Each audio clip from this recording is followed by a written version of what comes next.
Fail होने के 3 कारण हैं। पहला है लेबर, दूसरी है सोसाइटी, तीसरा है पैसा। एक मादा 50,000 का घर बनवाती है, 25,000 की वो खुद आती है, 1,25,000 का खिलाने पिलाना दवा दारू का खर्चा आता है।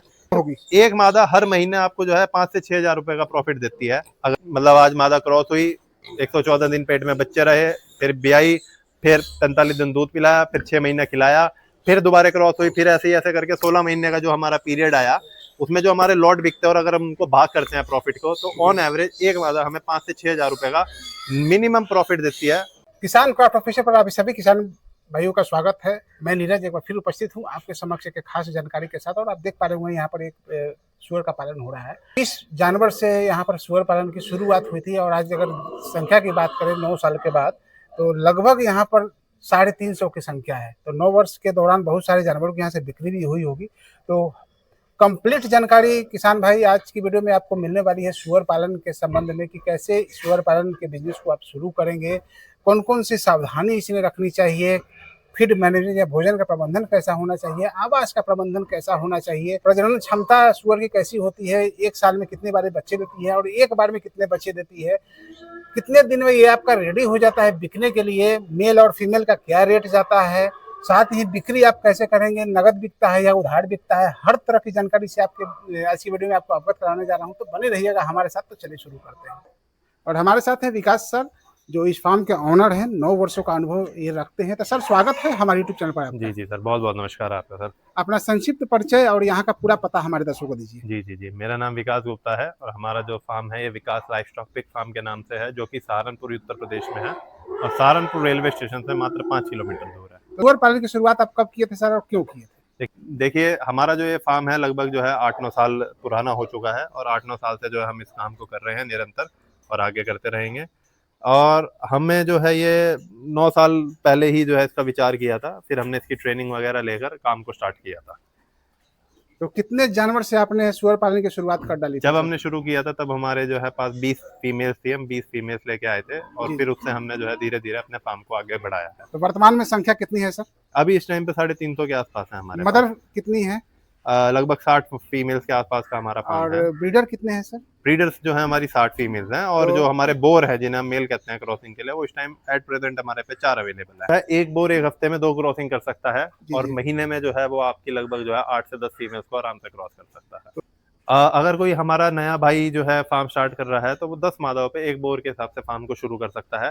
अगर किसी का 50 मादाओं का फार्म है तो जरूरी नहीं है कि वो 5 बोर रखे, वो 3 या 4 बोर से भी उस अपने मैनेजमेंट को बना सकता है। तो सूअर की प्रजनन क्षमता कितनी होती है सर? देखिए, जो प्रजनन का जो टाइम होता है वो होता है लगभग 114 दिन का। आज अगर क्रॉस कराएं तो 114 दिन बाद वो भी आ जाती है और नॉर्मली हमें ऑन एवरेज 8 से 10 बच्चे हर मादा से मिलते रहते हैं। एक बार में 8 से 10 बच्चे? हाँ, कोई 6 दे देती है, कोई 12 भी दे देती है, कोई 10 भी दे देती है। जैसे कि हम बात करते हैं कि ये हमारे जो है सारे बच्चे हैं जो कि हमारे मिल्क से अलग हो चुके हैं। इसमें कुछ आप देखेंगे ड्यूरॉक वगैरह भी है। अच्छा। ये हमारे सारे F1 है। F1 यानी कि जो है ये हमारे लार्ज व्हाइट और बेलारूस के साथ जो मिक्स हुई हुई ब्रीड है उसे कहते हैं। ये हमारा देखिए बेलारूस इस तरीके का होता है। ये ब्लैक कलर का सर? ये वाला थोड़ा कम है, वो ज्यादा है, जिसमें जो है ब्लैक और जो है ब्राउन मिक्स है।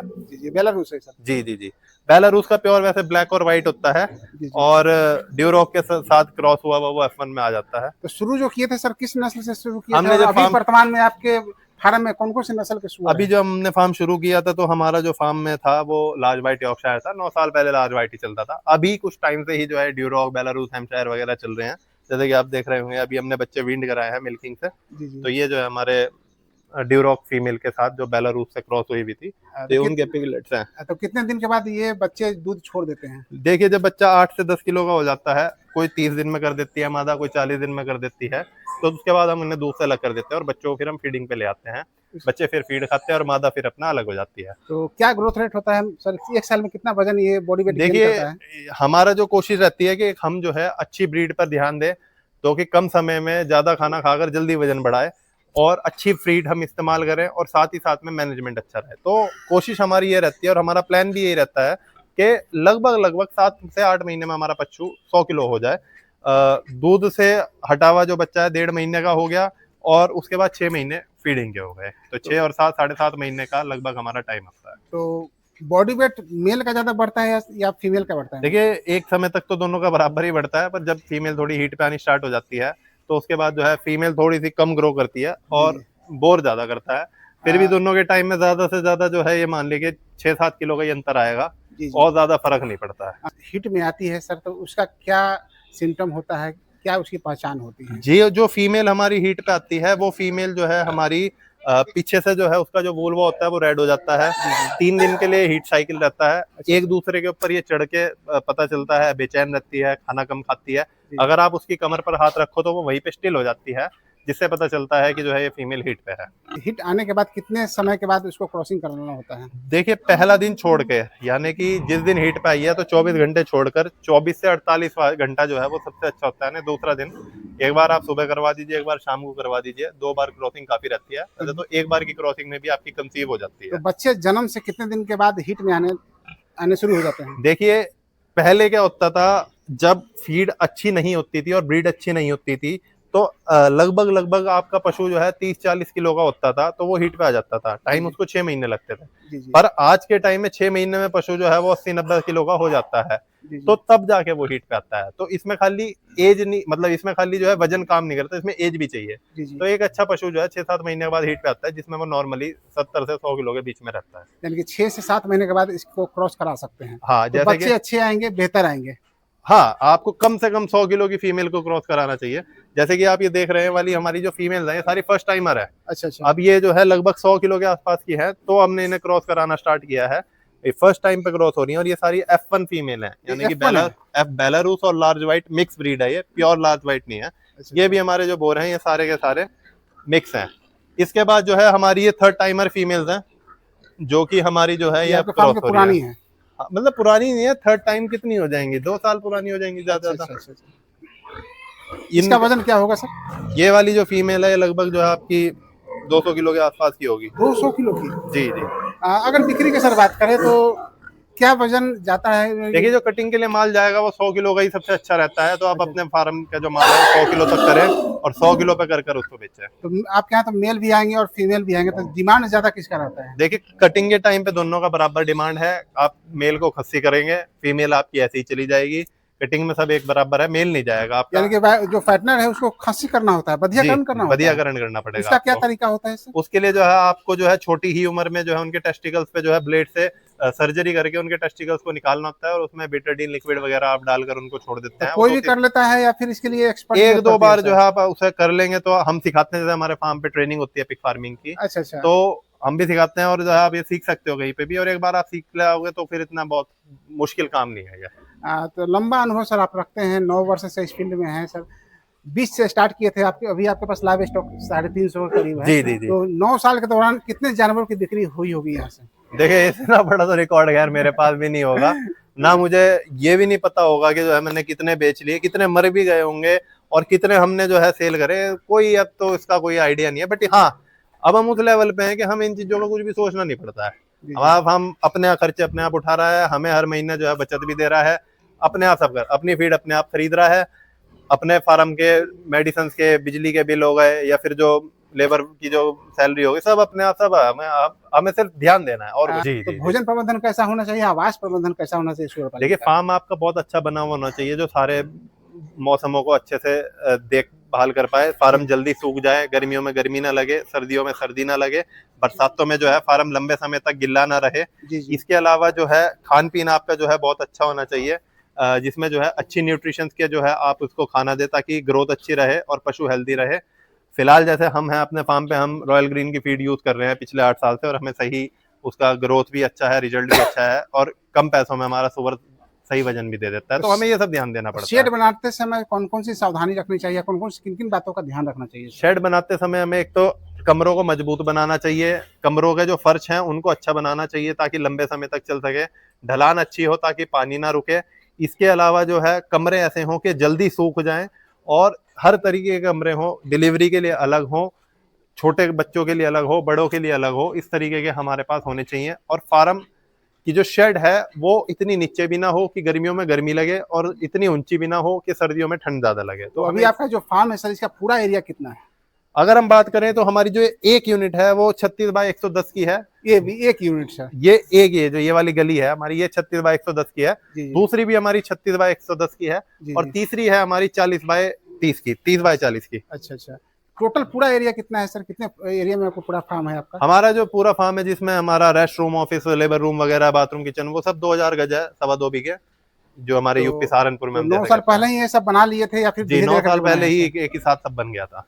उस तो टाइम हमारा लगभग जो है लगभग 45-50 लाख के आसपास का कंस्ट्रक्शन में खर्चा आया था, और लगभग 10-12 लाख रुपए ब्रीड और उनको खिलाने का खर्चा आया। बहुत सारे लोग पिग फार्मिंग तो किए लेकिन सब फेल हो गए सर, इसकी सबसे बड़ी वजह क्या होती है? देखिए, फेल होने के 3 कारण हैं। पहला है लेबर, दूसरी है सोसाइटी, तीसरा है पैसा। जी जी। लेबर आपको परेशान करता है। अगर आप खुद कुछ और काम करते हैं तो वो आपके को ऐसा फील करा देता है कि आप उसके ऊपर निर्भर हैं, तो आप वहां से जो है परेशान हो जाते हैं। इसके अलावा जो है दूसरा आपका सोसाइटी है, जो आपको सोसाइटी परेशान करती है। जात पात, गली मोहल्ला, रिश्तेदारी की यही काम मिला, क्योंकि इसमें जो है लोग आज भी इसको जो है अलग नजरिए से देखते हैं।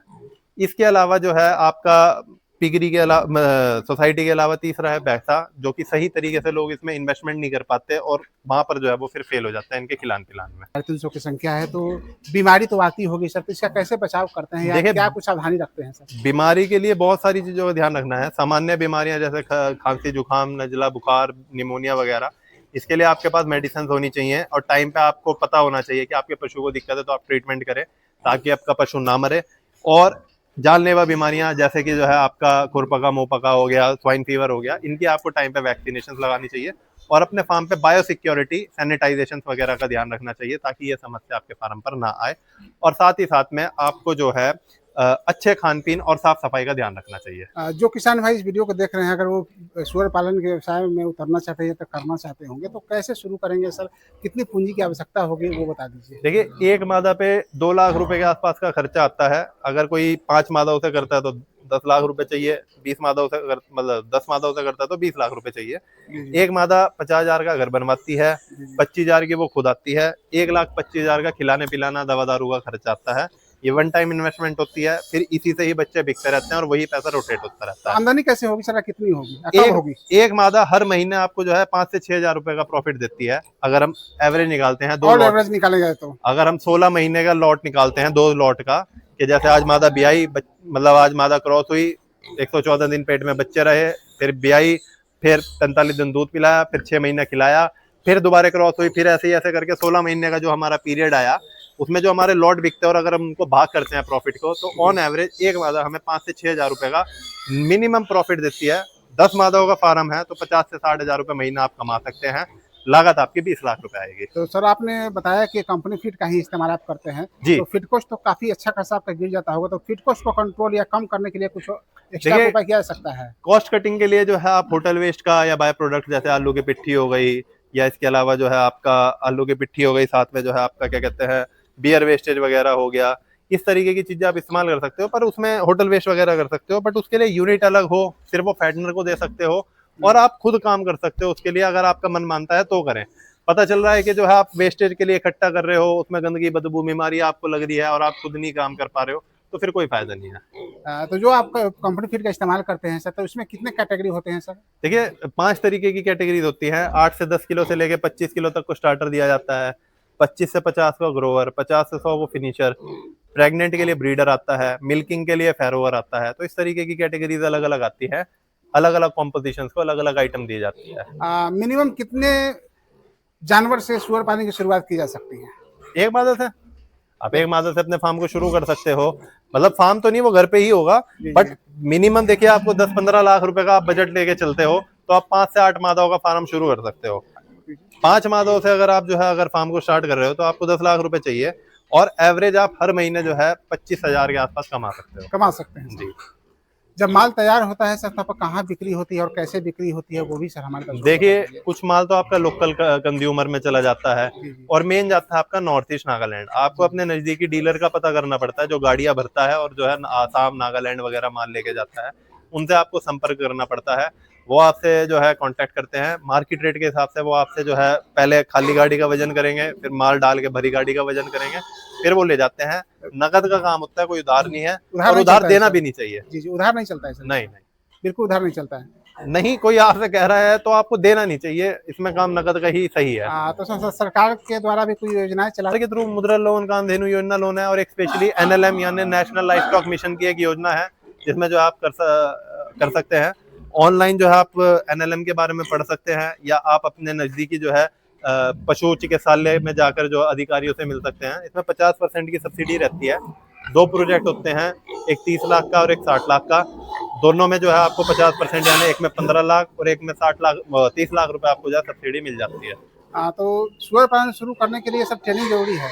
देखिए, कोई भी काम है, अगर आपको जो है तैरना भी है तो तैराकी सीखनी पड़ेगी, तो ऐसे ही पिगरी भी है और ऐसे ही सारे व्यापार हैं।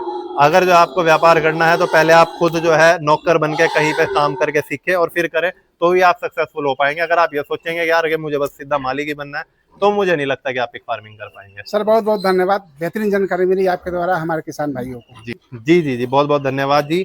और आशा करते हैं कि आपको वीडियो अच्छी लगी होगी। हमारे भाई जो है बहुत मेहनत करते हैं आपके लिए, वीडियोस को जो है बहुत दूर दूर तक आप ये देखें कि सहारनपुर यूपी जो है कितना दूर है इनके गांव से, आपके लिए ही जो है नॉलेज के लिए इतनी दूर तक आते हैं। तो कृपया करके इनके चैनल को बहुत बढ़ावा दें, जुड़े रहें और सब्सक्राइब जरूर करें। धन्यवाद। तो दोस्तों, आपने सुना सर की सारी बातों को। तो अगर सुअर पालन के व्यवसाय को शुरू करना चाहते हैं तो इसी तरह से आप शुरू कर सकते हैं। हर तरह की जानकारी देने की कोशिश की गई है। विशेष जानकारी के लिए सर का नंबर मैंने डाल दिया है, आप बात कर सकते हैं, संपर्क कर सकते हैं। बहुत सारी जानकारी आपको मिलने वाली है और बहुत सारी जानकारी आपको ऑनलाइन में मिल सकती है। रहिएगा, इस तरह का और भी अपडेट जारी रहेंगे, तो बने रहिएगा किसान का ऑफिशियल पर। धन्यवाद।